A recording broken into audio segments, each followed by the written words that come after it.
On Tuesday, June 9th, South Carolina holds its statewide primary elections. I'm Katie Smith with Greater Good Greenville, and over the next several weeks, we are pleased to bring you interviews with most of the candidates in contested races that are in Greenville County. Today, we feature candidates for the Republican primary for South Carolina House of Representatives District 22, an area that includes North Main, Botany Woods, Pelham Road, and Roper Mountain Road.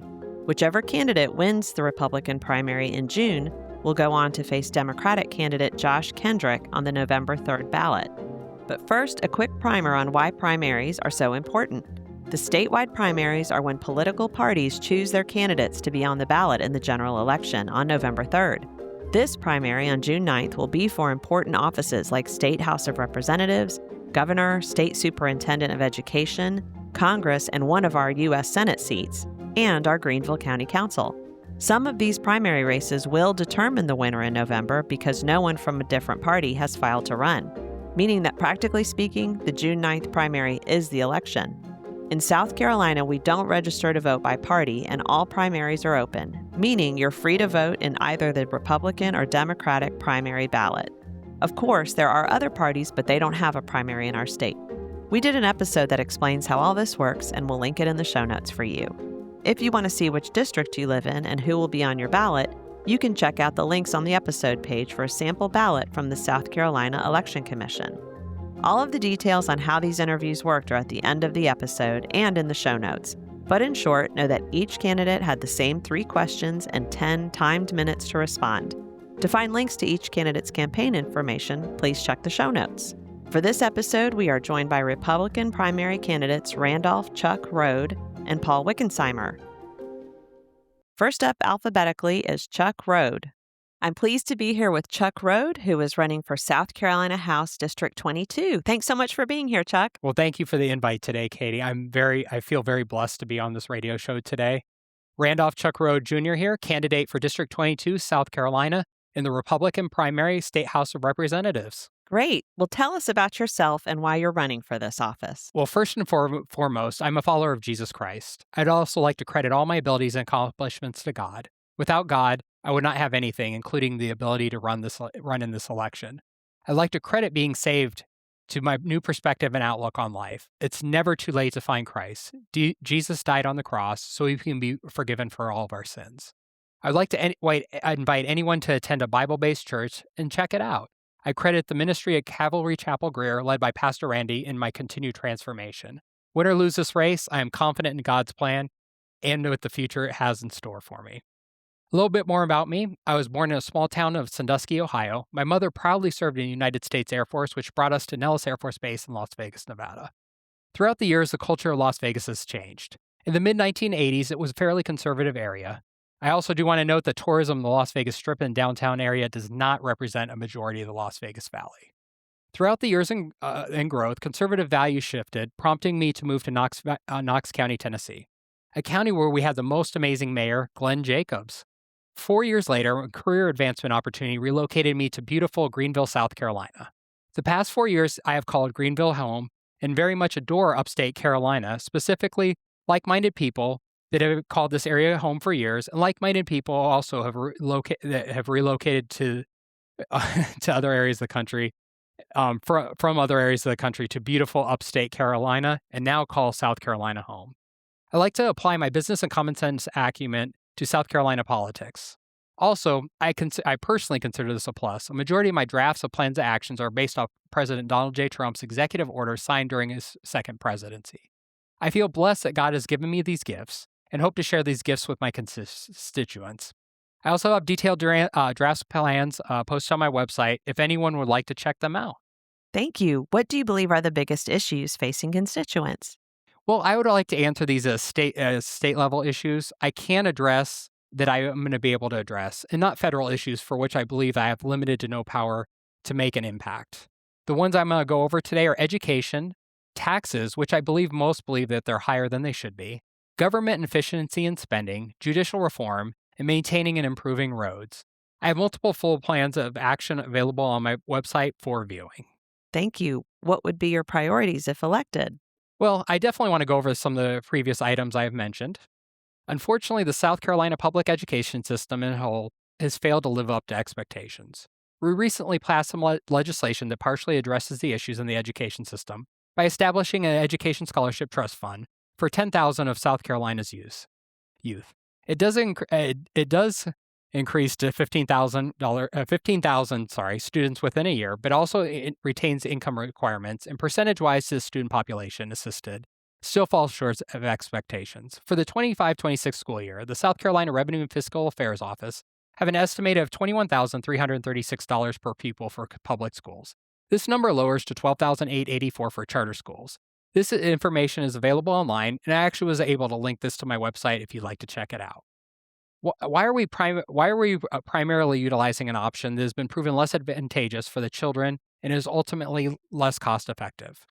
One of my proposals to draft a bill that would take a survey from whom's interested in the education trust program, regardless of income, get those interests involved in an education trust program, then offer college scholarships based off both scholastic achievement and the ability to complete 4 years of high school within 3 years, eliminating both costs in annual primary education and the number of years in the education system.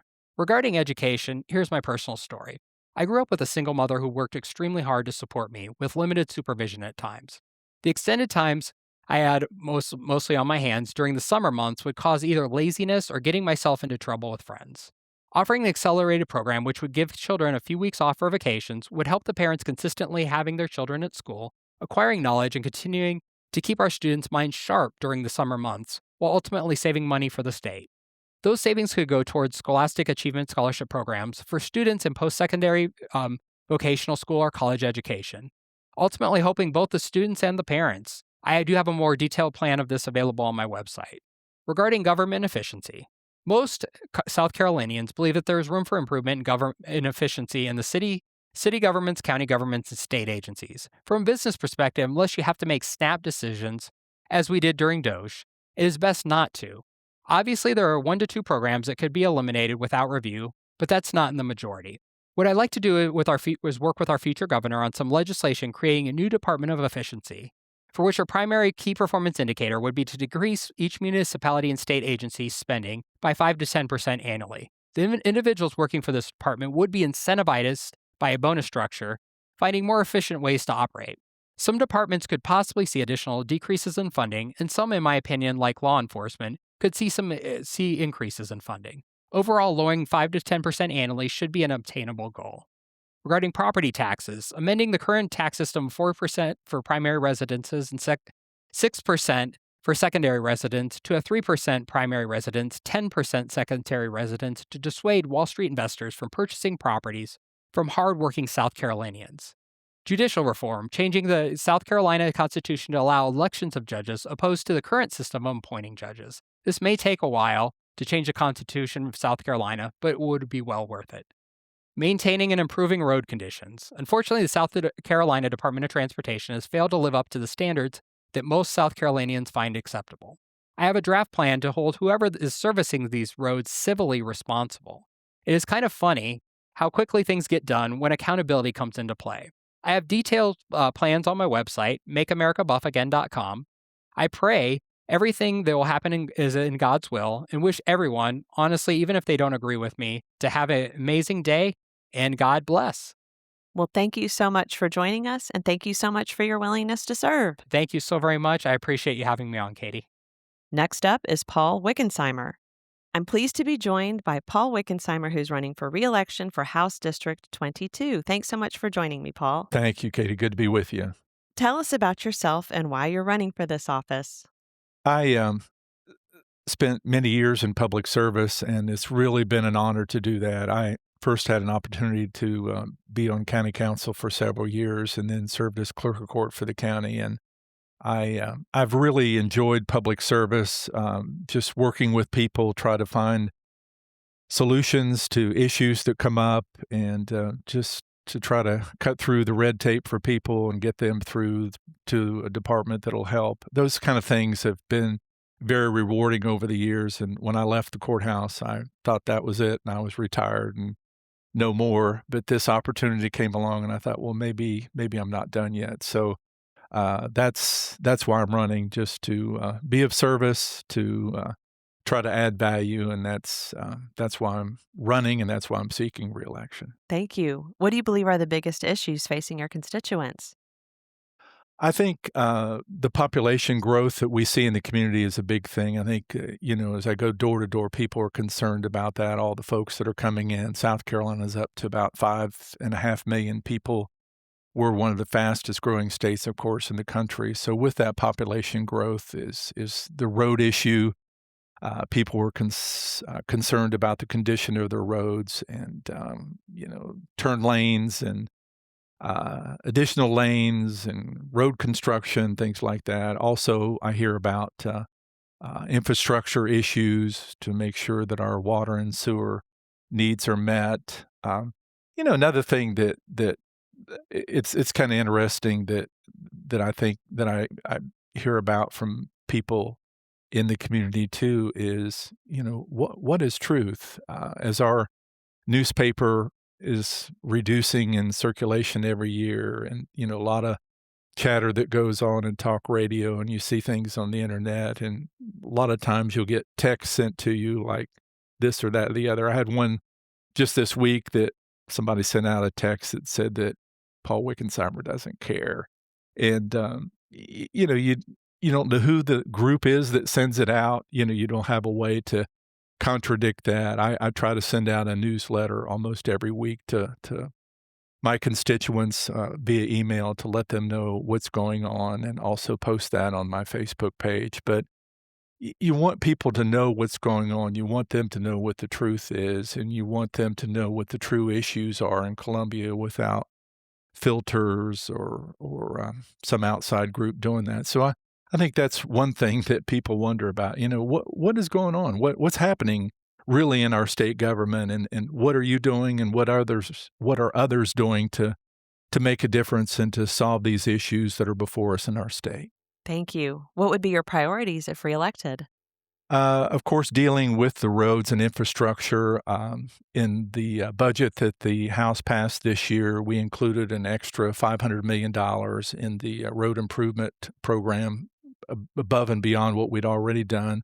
There's money in there for infrastructure too, to take care of water and sewer needs. There's a lot of water lines and sewer lines in our community that have been there for years and years, and we want to continue to update those and replace those before they become a problem.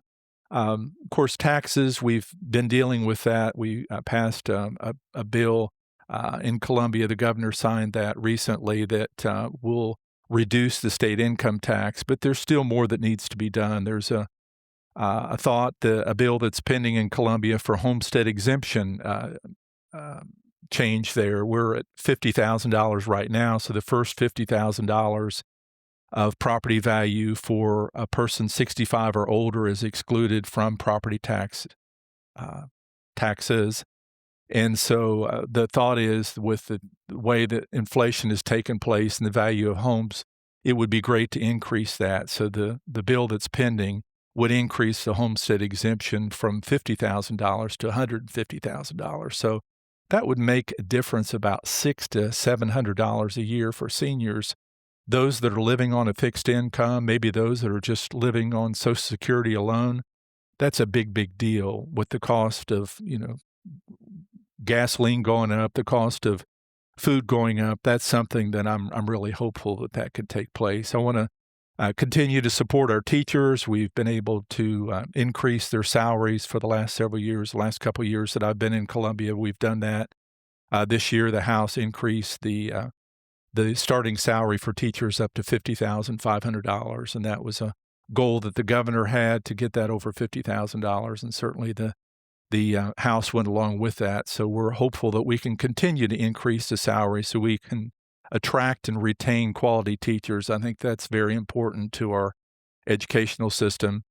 I want to continue to work on tort reform or lawsuit reform. We've done some of that last year with liquor liability. We've also passed something out of the House this year on that, but there's still more that needs to be done when it comes to lawsuits. That really impacts more than what people know. It increases the cost that you pay for things in stores or grocery stores or restaurants.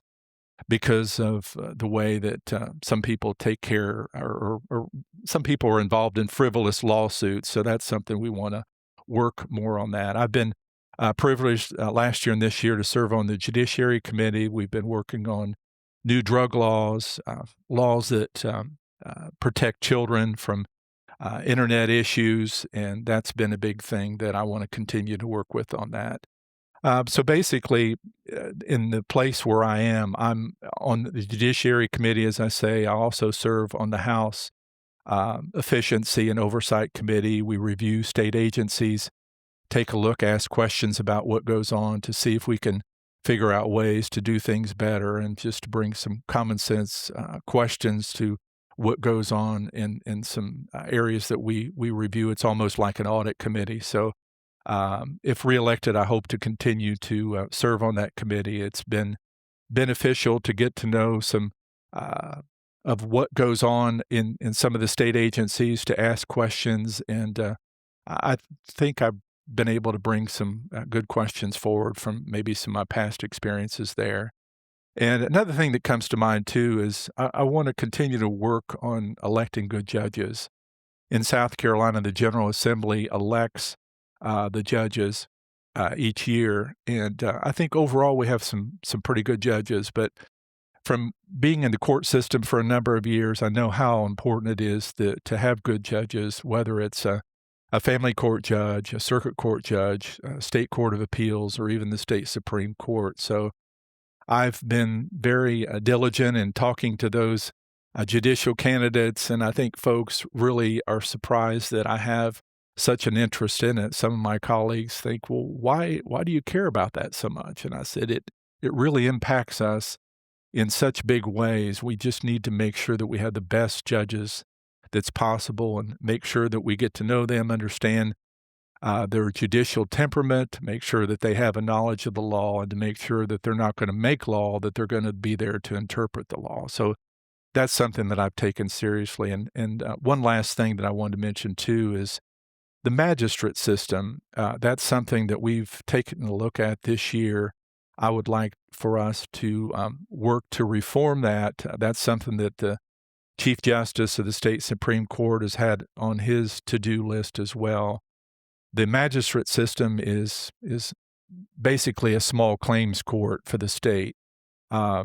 Many of the judges in the magistrate system are not attorneys, and some are doing a great job, and some really don't have the knowledge of the law that I think that they probably need, especially when it comes to handling jury trials that they do in magistrate's court, handling evidence.